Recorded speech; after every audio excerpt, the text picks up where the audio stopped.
খনা, খনা মা, এত রাত হলো, তুমি এখনো ঘুমোওনি?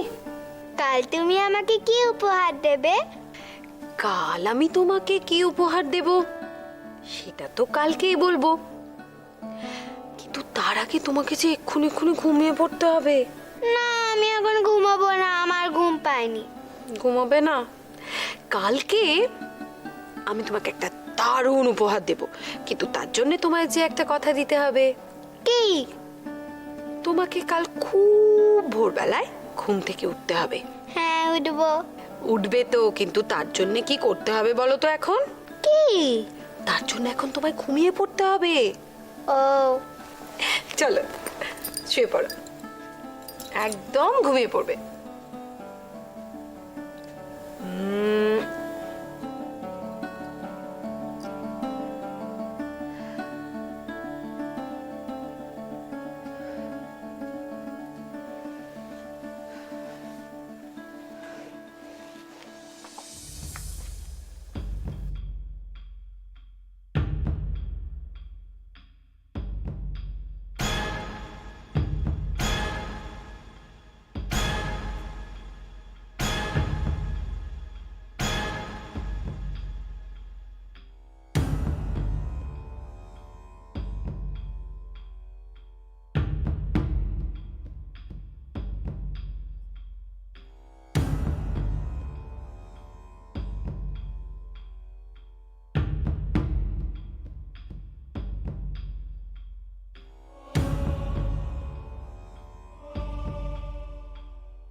মহারাজের প্রাণহানির আশঙ্কা রয়েছে।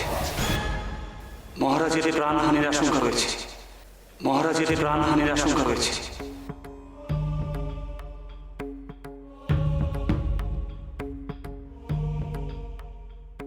মা, তুমি কিচ্ছু চিন্তা করো না, বাবাকে আমি রক্ষা করব। বাবাকে আমি রক্ষা করব।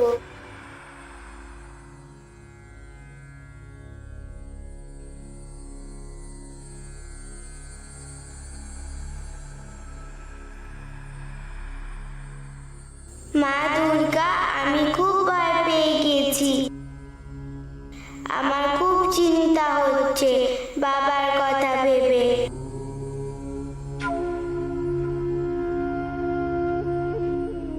আমি আকাশে তীর দেখেছি। আমি জানি বাবার খুব বিপদ।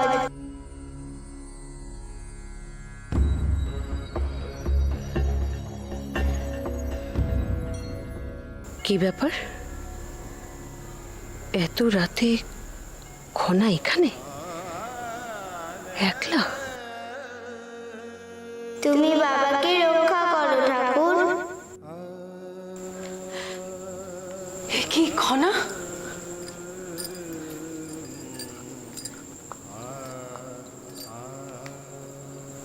কি হয়েছে তোমার?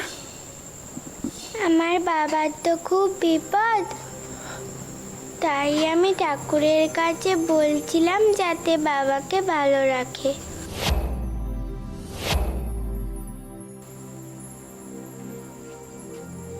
তুমি তুমি একটু চিন্তা করো না সোনা, তোমার বাবার কিচ্ছু হবে না। দেখো, বাবার কোনো ক্ষতি হবে না। কিন্তু এত রাতে তুমি একা একা এখানে এসেছো কেন? অনেক রাত হয়েছে সোনা, তোমাকে তো শুয়ে পড়তে হবে। চলো চলো আমার সঙ্গে।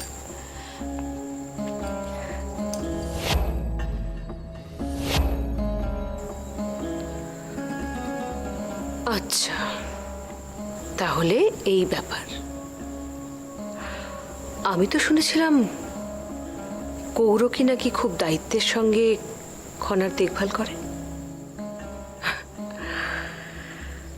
তোমার দায়িত্ব জ্ঞানহীনতার পরিচয় তো আমি পেয়েই গেলাম কৌরকি।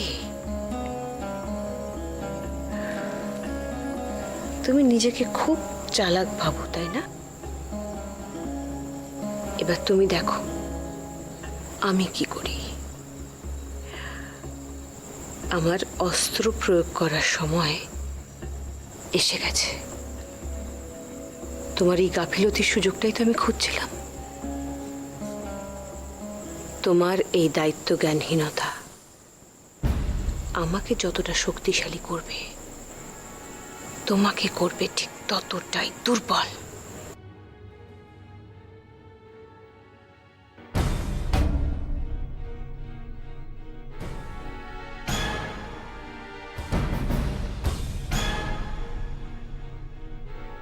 খনার জীবনে অমঙ্গলের ছায়া আছে।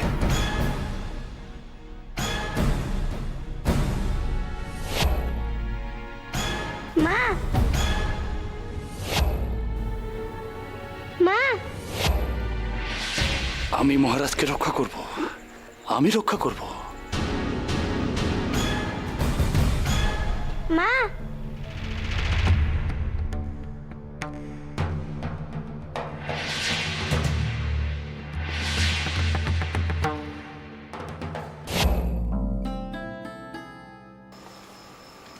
দেখে নে, যত ভালো করে দেখা দরকার দেখে নে, যতবার দেখা দরকার দেখে নে, কিন্তু কাল যেন কোনোভাবেই নিশানা ভুল না হয়। আমার নিশানা কখনো ভুল হয় না সর্দার। আবার কথাও নয়, তুই আমার দলের সবচেয়ে নির্ভরযোগ্য তীরন্দাজ। এই তীরের ফলায় যেন সিংহলের রাজার নামই লেখা থাকে। এই তীরের ফলায় সিংহলের রাজার নামই লেখা আছে। আমার নিশানা কোনোভাবেই ভুল হবে না। অত গর্ব করিস না, তুই ভগবান নোস, মানুষ। তবে হ্যাঁ, কাল যদি কাজে কোনো রকম ভুল হয় তাহলে স্বয়ং ভগবানও তোকে বাঁচাতে পারবে না। সবার সব প্রস্তুত? সব প্রস্তুত সর্দার, বাঁচার কোনো আশাই নেই।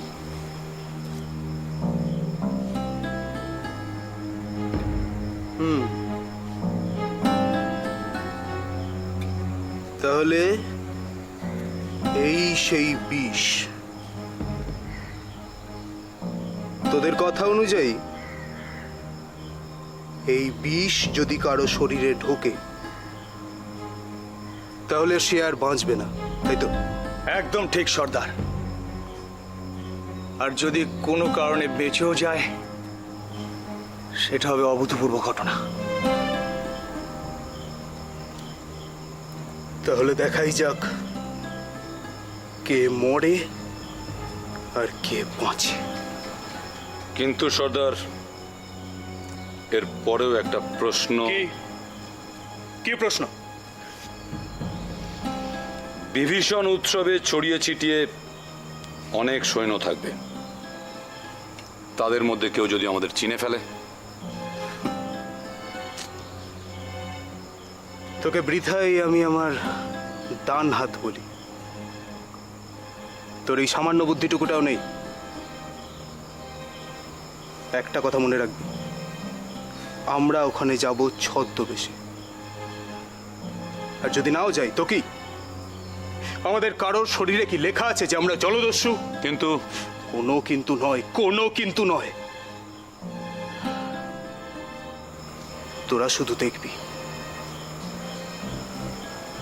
তোদের সর্দার যখন বিভীষণ উৎসবে যাবে তখন সিংহলের সমস্ত রমণীরা হাঁ করে দেখবে।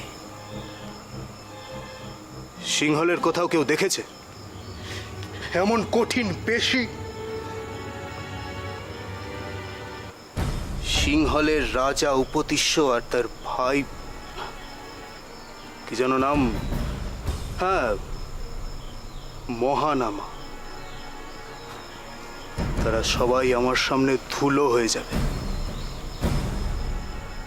যে নিজেকে যত বড় বীরই ভাবুক না কেন, সবাই আমার সামনে নস্যাৎ হয়ে যাবে। আসুক না, আসুক না দেখি দ্বন্দ্বযুদ্ধে, দেখব কার কত বাহুবল। আজ আবার এক বিভীষণ উৎসবের দিন।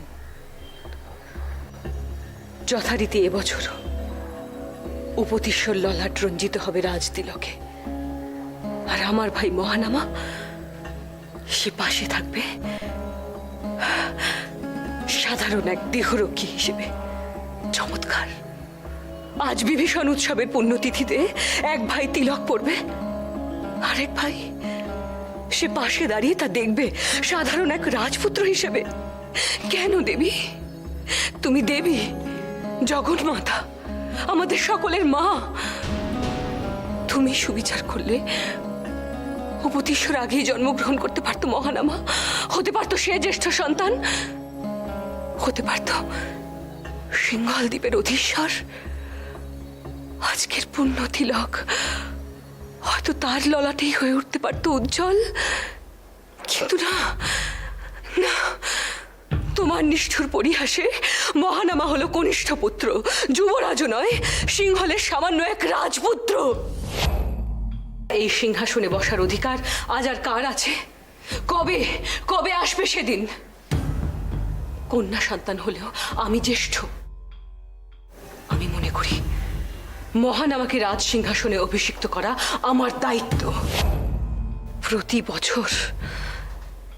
বছর এই বিভীষণ উৎসবের দিনটা আমার ব্যর্থতাকে স্মরণ করায়। তুমি যদি এক নারী হয়ে সমস্ত সিংহলকে রক্ষা করতে পারো, তবে আমি কেন পারবো না মা? আমার ভাইয়ের হাতে তুলে দিতে তার যোগ্য অধিকার। ক্রমশ সময় বয়ে যাচ্ছে, কিন্তু সেই পরম দিনটা তো আজও এলো না। তুমি তো মা, জগতের মা। তোমার কি এতটুকু মমতার জাগরণ হয় না মহানামার জন্য, আমার জন্য? সমস্ত সিংহলবাসীকে তুমি রক্ষা করো, আর আমাদের প্রতি এই বঞ্চিতের দশা কেন তোমার চোখে পড়ে না? কেন আমাদের এভাবে বঞ্চিত করছো তুমি? তোমার এতটুকু বিবেক দংশন হয় না? বিবেক? তোমার আবার বিবেক? পাষাণের আবার বিবেক? এত বড় বিশ্বাসঘাতকতা, এত বড় প্রবঞ্চনা করেছো তুমি আমার মায়ের সাথে, আমার সাথে, মহানামার সাথে। এবার আমিও দেখছি আমায় কি করে তুমি বাধা দাও। এক দেবী হয়ে তুমি নিজে যা করনি, আমি এক নারী হয়ে সে কাজই করবো মা। খনা সে নাকি তোমারই আশীর্বাদ প্রাপ্ত এক বিশেষ কন্যা। সূর্যগ্রহণের সময় জন্মগ্রহণ করেও মৃতপ্রায় অবস্থায় এই পৃথিবীতে এসেও সে সুস্থ হলো, সে উজ্জীবিত হলো তোমার আশীর্বাদে। কন্যা সন্তান হওয়ার দরুন যাকে মনে প্রাণে গ্রহণ করতে পারেনি সিংহল রাজ পরিবার, সেও হঠাৎ হয়ে উঠল গ্রহণযোগ্য আচার্য বিদ্যাধরের কথায়। কন্যা সন্তান হয়েও সে কিন্তু উপেক্ষিতা নয়, বরং তার নানা প্রকার পাচালতা, তার দুঃসাহসের পরিচয় বহন করছে। কন্যা ভাগ্যে লক্ষ্মী। এত বড় কথা বলার অধিকার কে দিয়েছে তাকে? ইদানিং খনার স্পর্ধা খুব বেড়েছে। তার এই স্পর্ধা থামানোর জন্য আমি তার বিবাহের প্রস্তাব নিয়ে এলাম। উপতিশ্বর কন্যা হলেও আমি কিন্তু তার প্রতি অবিচার করিনি মা। আমি তার যোগ্য পাত্রই এনেছিলাম। কত সন্ধান করে তার বিবাহের জন্য খুঁজে পেলাম এক রাজপুত্রকে, কিন্তু সেখানেও আচার্যদেব বিদ্যাধরের বাধা দান। খনার বিবাহের পক্ষে নাকি এই সময় অমঙ্গল সূচক। এমনই এক পরিস্থিতির উদ্রেক করে তিনি বিবাহে বাধা দান করলেন।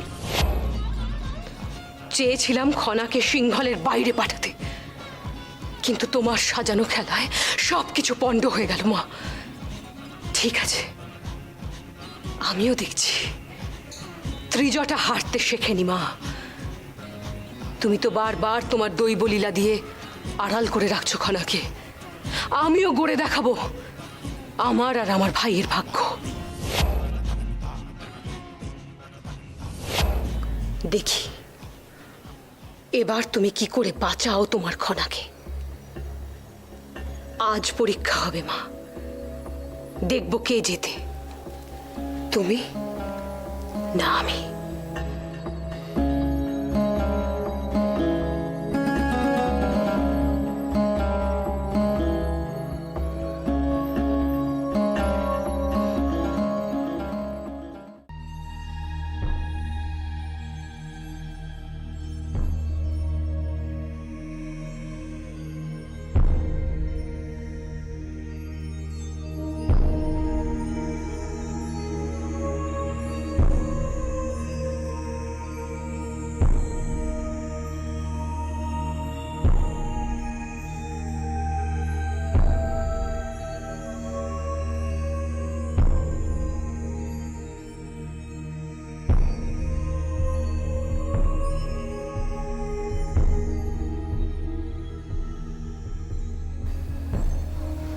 খনা এ কি তুমি?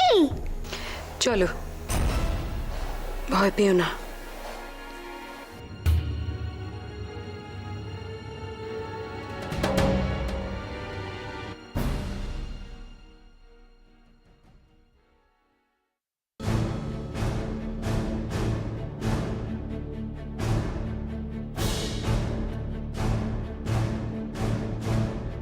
খনা, প্রত্যেকদিন ভোরবেলা ঘুম থেকে উঠে তুমি এর কাছে তলোয়ার চালানো শিখবে। তলোয়ার চালানো? হ্যাঁ, শুনুন, রানীমায়ের জন্য আপনাকে উপযুক্ত পারিশ্রমিক দেবেন। তবে আপনি যে ওকে তলোয়ার চালানো শেখাচ্ছেন সে কথা প্রাসাদে যেন কেউ জানতে না পারে। জানতে পারলে কিন্তু আপনার গর্দান যাবে। কথাটা মনে থাকে যেন।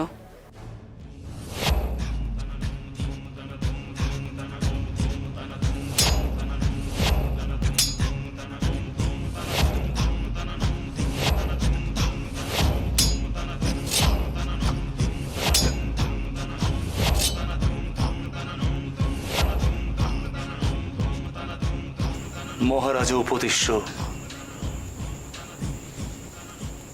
আমার জ্যেষ্ঠ ভ্রাতা,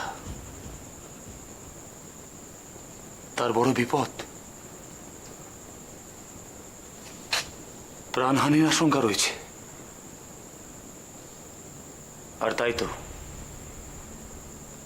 আর তাই এবছর বিভীষণ উৎসবের ভোরে মহারাজের পরিবর্তে আমি এসেছি সূর্য প্রণাম করতে। এ দিবাকর, এক প্রকার ভালোই হলো, তোমার আশীর্বাদ আমিও পেলাম। আমি অত্যন্ত গর্বিত মহানামা। গর্বিত এই ভেবে যে এই প্রথম সিংহল দ্বীপের একটা পুণ্য কর্মে তুমি অংশগ্রহণ করলে। বিভীষণ উৎসবের এই পুণ্যতিথিতে প্রতি বছর সিংহলের রাজা এই সূর্য প্রণাম করে। এবছর এই মহাপুণ্যের কাজটি করল আমার ভাই। আমি ওই মহাপুণ্যের অংশীদার হতে পেরে ধন্য, আপ্লুত। এটাই তোমার জীবনের প্রথম সূর্য প্রণাম মহানামা। এতদিন শুধু আমার আশীর্বাদ তোমার সঙ্গে ছিল, আজ মনে হচ্ছে সমস্ত দেবতাদের আশীর্বাদ বর্ষিত হয়েছে তোমার উপর। তোমার সফলতার পথ শুরু হতে চলেছে। তোমার লক্ষ্যে তুমি নিশ্চয়ই সফল হবে।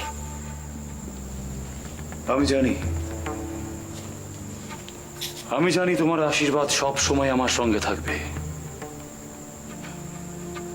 আর আজকের এই সূর্য প্রণাম আমার জীবনের স্মরণীয় ঘটনা হয়ে থাকবে। কিন্তু আজ বিভীষণ উৎসবে আমি তো একজন দেহরক্ষী মাত্র। জানি, কিন্তু আমি গর্বিত, কারণ তোমার এই সিদ্ধান্ত গোটা সিংহলবাসীর সামনে তোমার ভাবমূর্তিকে উজ্জ্বল করেছে। কিন্তু সাবধান ভাই, আমার শুধু একটাই আশঙ্কা, রাজার প্রাণ রক্ষার দায়িত্ব পালন করতে গিয়ে তুমি যেন নিজের প্রাণ বিপন্ন করো না। তুমি দুশ্চিন্তা করো না, আমার কোনো অনিষ্ট হবে না। তোমার ভবিষ্যতের পথ মসৃণ করার দায়িত্ব আমার। তোমার কাটা বিছানো পথ পরিষ্কার করার কাজ আমি ইতিমধ্যেই শুরু করে দিয়েছি। আমার ভবিষ্যৎ পরিষ্কার, কিন্তু কিভাবে?